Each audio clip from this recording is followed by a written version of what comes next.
Fondi muzeor i Muzeut Historik Osokuka në Shkodër është pasuruar me disa objekte me vlerë të veçantë historike kulturore të dhuruara nga trashëgimtar të Kolidromenos. Në koleksionin e muzeut janë shtuar një skulpturë e Kolidromenos si dhe disa veshje të motrës Tone, motra e artistit të njohur shkodran. Sipas përgjegjëses së muzeut Majlinda Laçaj, kjo përbën një rikthim të vlerat shpirtërore dhe kulturore në rrënjët identitare të qytetit të Shkodrës. Është një rikthim simbolik tashmë i kësaj figure në qytetin tonë, është një rikthim i vlerave kulturore, por edhe shpirtërore në rrënjët identitare të qytetit tonë. Trashëgimtarët Valentino Leshi dhe Viktor Toshi, pjesëtar të familjes Hidromeno, theksojnë se dhurimi është bërë me qëllim për të ruajtur e përcjell traditën. Ata sqarojnë se përveç skulpturës janë dorëzuar edhe disa veshje të motrës Tone.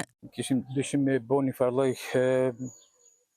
me rujt traditën, dhe Viktori ka qenë iniciator kryesor për me punu këtë skulpturë. Do të japim në Shkodër, po atëre kemi konsultu ku do me dhuru, dhe më thonë atëre u vendos të jetët në muzej si donacion. Jam shumë i kënaqur për ku e kom punu këtu në muzej në Shkodër.